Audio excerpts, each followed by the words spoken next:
Baik, kita lanjutkan. Nah, lalu mungkin pertanyaannya, ya, Pak, bagaimana caranya kita menghitung modal ini? Bagaimana caranya kita melakukan pembagian modal? Kan kita sudah tahu ya, ikhtisar rugi atau laba itu berasal dari laba tahun berjalan. Artinya di sini ada pembagian laba ke modal masing-masing sekutu. Nah, seringkali pertanyaannya, Pak, pembagiannya bagaimana cara ngitungnya? Nah, maka di sini inilah pentingnya dibuat yang namanya akun buku besar, ya. Jadi kita buat seperti ini. Nah, kita tinggal lihat saja di dalam buku besar, yang kita lihat adalah saldo modal akhir. Saldo modal akhir dari siapa? Dari masing-masing sekutu. Nanti kita lihat seperti ini. Ya. Nah, di sini ada modal C, ya. Kemudian ada modal RIN, ya. Kalau kita lihat di sini tercantum ya, bahwasanya C ini nyetor modalnya 280 juta. RIN ini 155 juta. Tapi si C ini ada melakukan pengambilan prive. Nah, biasanya pembagian laba tadi berdasarkan, ya, berdasarkan dari jumlah saldo akhir. Saldo akhir masing-masing modal sekutu. Nah, contoh untuk C. Jadi kalau C ini kita akan hitungnya 260 juta dibagi dengan 260 juta ditambah 155 juta dikalikan dengan laba tahun berjalan. Ya. Jadi kalau kita lihat di sini, saya copy saja dulu ini.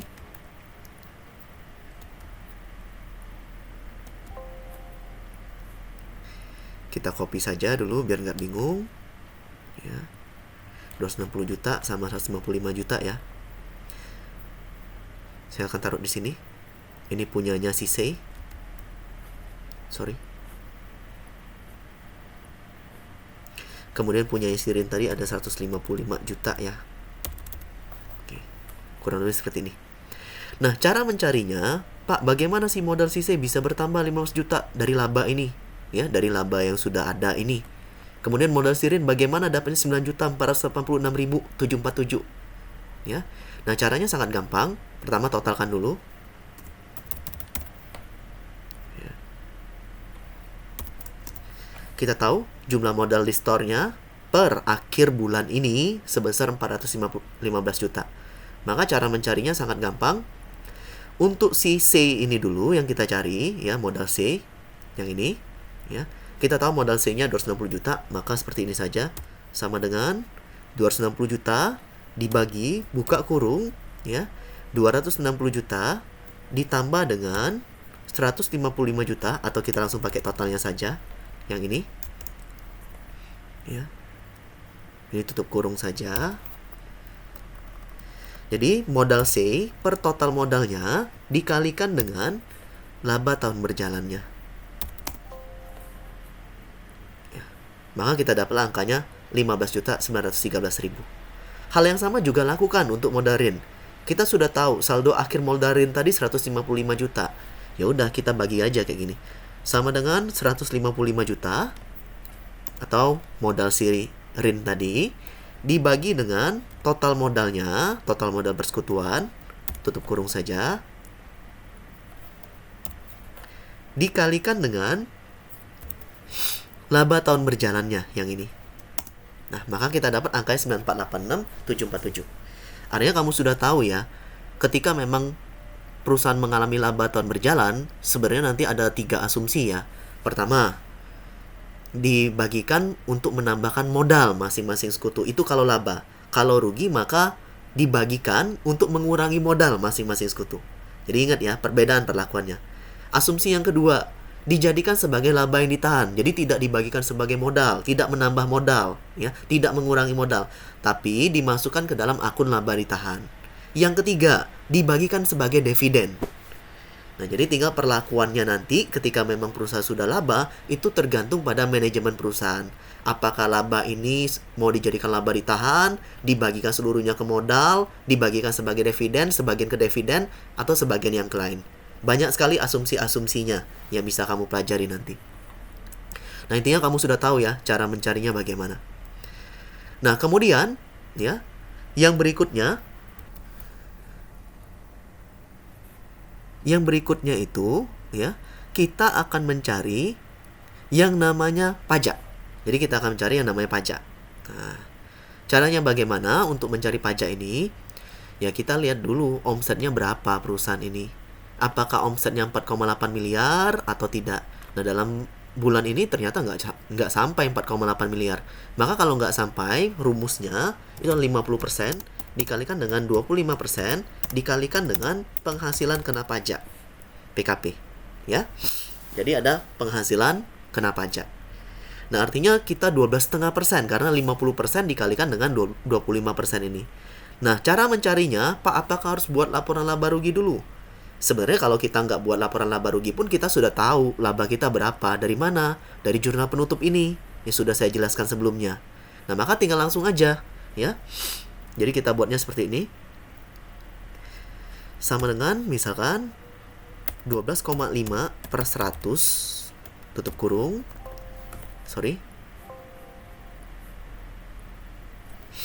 Dikalikan dengan laba tahun berjalannya. Jadi laba tahun berjalannya kita sudah tahu nih 25.400. Maka dapatlah angkanya 3.175.000 ya. Jadi kamu bisa gunakan seperti ini. Nah, tetapi analisanya, pilihannya, Pak, boleh nggak kita nggak pakai tarif umum seperti ini? Tarif yang 50% kalikan 25% kalikan PKP. Kita pakai saja yang namanya perhitungan norma. Jadi kalau perhitungan norma itu tarifnya adalah 1% dari omset, ya. Ini adalah tarif norma. Atau kalau misalnya perusahaan itu baru berdiri, sepanjang itulah usaha mikro dan usaha kecil, maka dia bisa meminta keringanan sebesar berapa? 0,5% dari omset. Ya. Nah, strateginya bagaimana? Ya, kita bisa lihat seperti ini. Contoh, kita hitung dari yang 1% dari omset saja. Total omset kita berapa sih? Total omset itu artinya yang ini, ya. Total pendapatan kita. Ya udah, kita tambahkan saja total pendapatan kita itu berapa. Kita tambahkan. Saya buat di sini saja. Pak, tahu total pendapatannya dari mana? Ya ini, jurnal penutup. Ngapain susah-susah lagi? Klik aja enter. Oh, dapatnya 52.200.000. Maka di sini sama dengan 1/100 misalkan kalikan dengan 52.200. 522.000. Ini total pajaknya. Nah, atau misalkan kalau dia baru berdiri, ya dia pakai 0,5%. Ya. Jadi sama dengan 0,5 per 100 dikalikan dengan omset kita. Nah, dari sini kelihatan bedanya, ya. Kelihatan sekali bedanya. Ternyata kalau kita pakai yang tarif biasa, tarif yang omset, ya PPh pasal 25 biasa, kita harus bayarnya pajaknya 3,1 juta. Tapi kalau pakai 1% dari omset, kita cuma bayar 522.000. Bahkan kalau dapat fasilitas keringanan, ya, ada kebijakan khusus, maka kita cuma bayar 261.000. Ya. Loh, enak pakai yang 1% dong, Pak. Nggak usah buat laporan keuangan aja kalau kita buat yang 1%. Oh, nanti dulu, ini nggak berlaku untuk semua. Kalau badan hukumnya CV dan PT, sebaiknya kita tetap menggunakan yang ini, ya. Kita tertib saja. Tapi kalau misalkan cuman toko, ya, usaha mikro, UMKM, ya udah kamu pakai yang 1% dari omset. Kalau kita berbicara tentang etap, kita biasanya pakai yang ini, ya. Jadi ini tergantung dari syarat-syarat dan kondisinya. Kamu harus pahami semua itu. Nah, setelah kita menghitung semua ini, maka nanti tahap yang ketiga kita akan membuat neracanya, ya. Jadi kita akan buat laporan laba rugi dan neracanya. Nah, kita akan pergi ke laporan laba rugi dulu, yang ini. Pak, buatnya gimana laporan laba rugi? Lah, kamu kan udah belajar akuntansi keuangan dasar. Ya sebenarnya nggak susah buat ini.